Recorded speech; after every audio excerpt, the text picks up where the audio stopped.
You know, these podcast links used to be 30 minutes here on Spreaker, and I'm really glad they cut them to 15 because 15 people can stomach. In 15 minutes speaking with someone, you could really make an impact if they can hang in there and listen. I mean, you gotta get people, especially Americans, right? Whoever you are out there, America, I gotta catch you for like 15 minutes on the train, on the way to work, when you're in the shower. Something like that, where you can listen and think about what I'm telling you and process it all in one go. Because after those 15 minutes, you could definitely say that it's worth it to other people to give those 15 minutes as well. Because as you know, man, our days are busy, and 15 minutes is a hard slot to earn, unless you're one of the people that dump that into... Well, no, there is no unless. Like, if you're the person that wants to watch a couple hours of TV or play video games for a couple hours...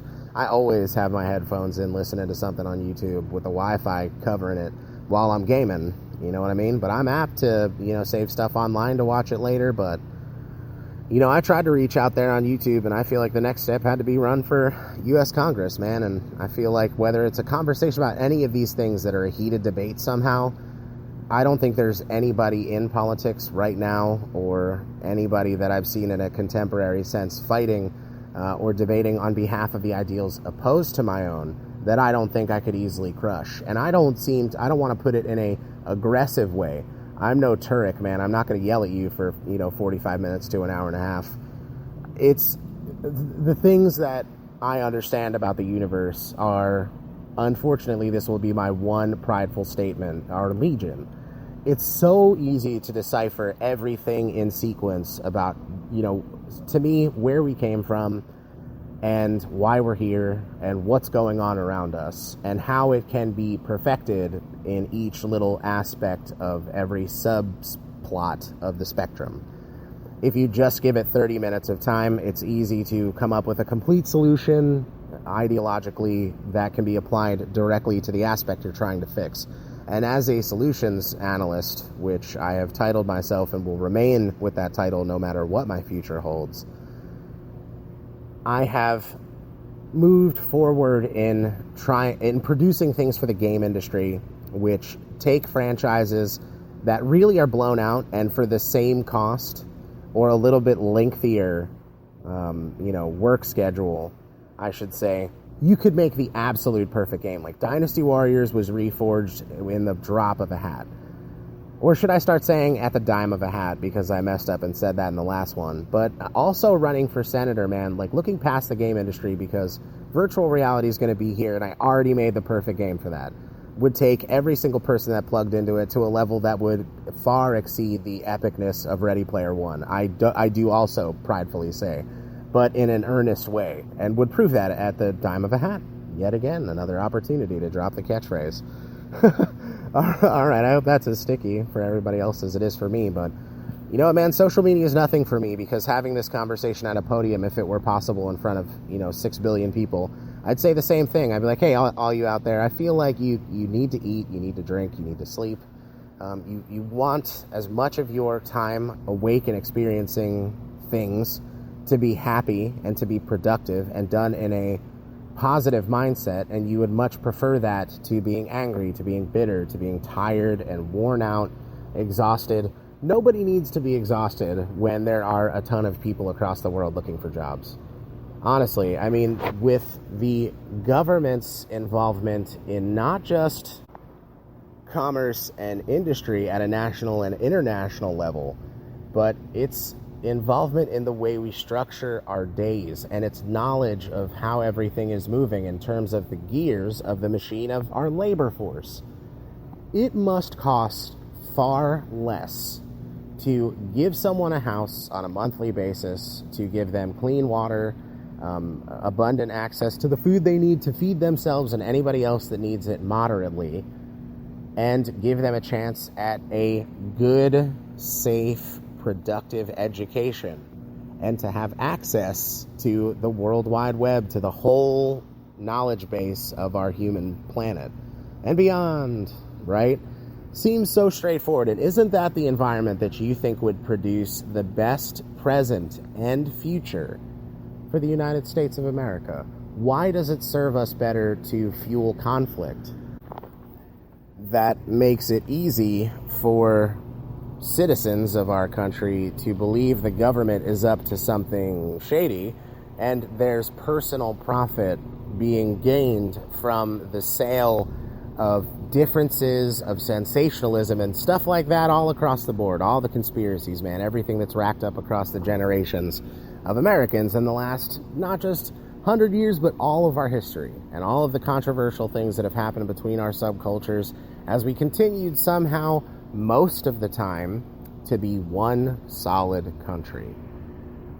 But what's interesting to me is that right from the start, there were states. There were different colonies. Like, the fact that we were allowed to be separate but equal in the first place just made it seem like, okay, man, separate but equal is really just a catchphrase.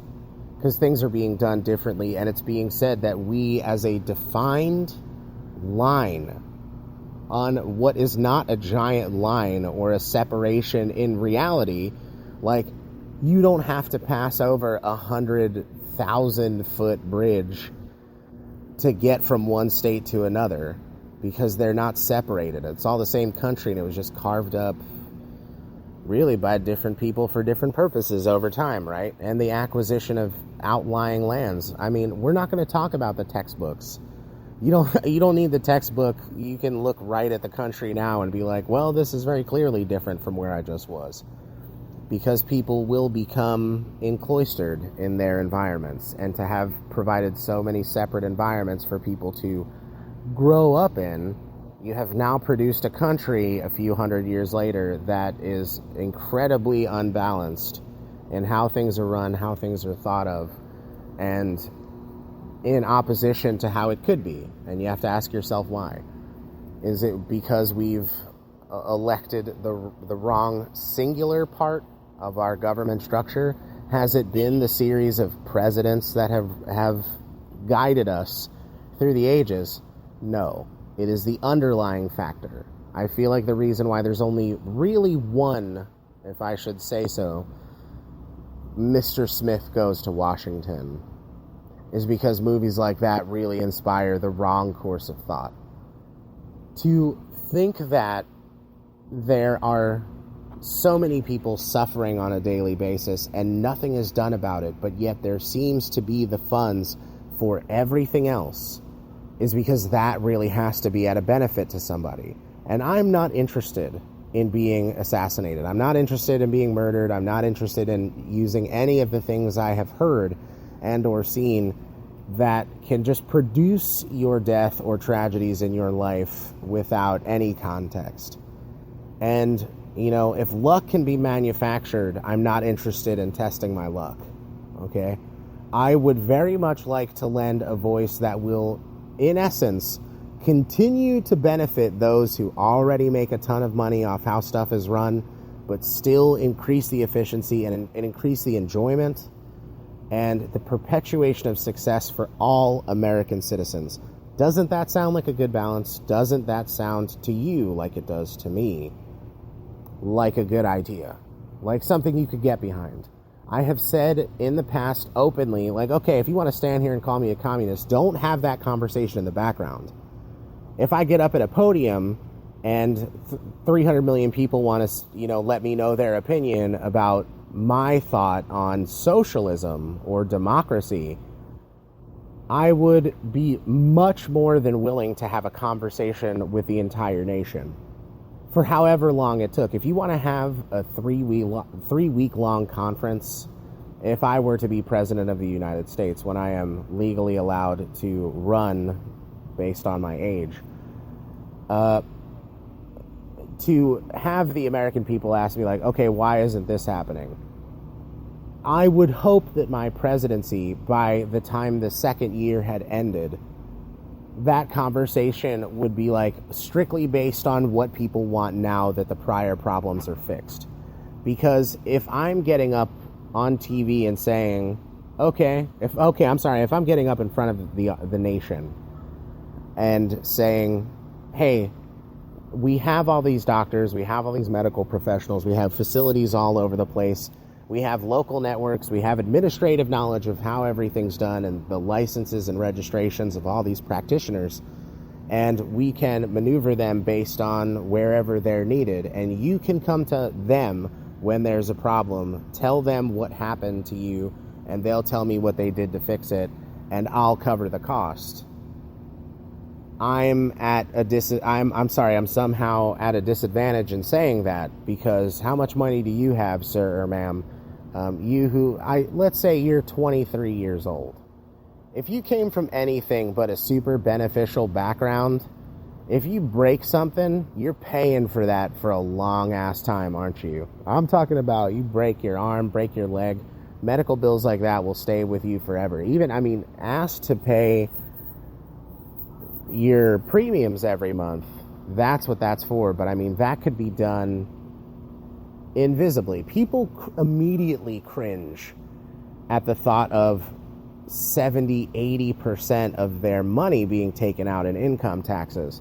But I don't think people have any cognitive understanding at the moment they choose to say those things, that like, if I took 80% of your check, your entire shit would be taken care of, because we already know how rent is paid and who's paying rent. The commercial network already has all the knowledge of that.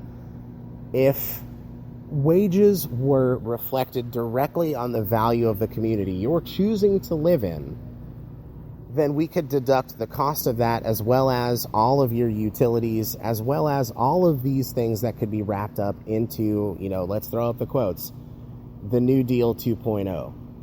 Where in the year 2016, we really radically reconfigured the way we do business as a nation and the status of our citizens, our civilians, and our military.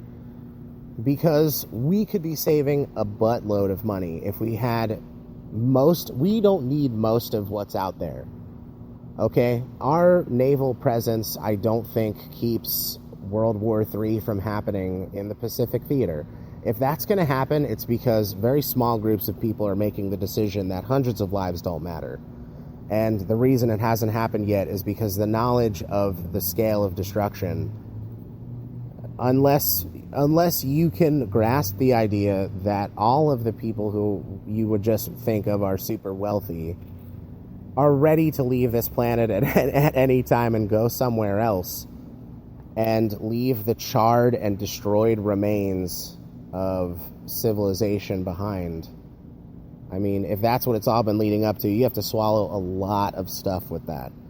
But if we just accept that we exist in a population of people, and you are a rolling camera, right? You're a living memory book at all times of the day, using all your senses to interact with your environment. And you know what you think about certain things across all of the things you can think about. And I guess all I ask is that for 15 minutes at a time, we have a conversation concerning what's good for everybody. If you're willing to give up your life and your livelihood for the idea that some people are better than others, or that humanity is not one thing, it's a whole bunch of different classifications, and that's why we have to have lines on maps. Good fences make good neighbors. All the old acronyms. Do you really think it's better to have a good fence between you and your neighbor than to have 300 million fences keeping tiny groups of people away from one another? To foster a culture made up of cultures, a culture of cultures, a boiling melting pot. A couple hundred years of people of all different colors and belief systems coming here, thinking and believing that it would be better. It would be the right decision, that coming from wherever they left was the best thing they could have done. Because now they have an opportunity and the access to make it all happen, to make it all come true, if they just work hard and apply themselves. And you can see that with a bunch of really dedicated, well thought out changes to how we view how money rolls around between us all, that everybody could be taken care of and have the same base foundation opportunity to live the American dream again. And it doesn't come from rattling spears at other countries. It doesn't come from keeping us from feeling we're all separate. Now's the time to know that we're similar, yo.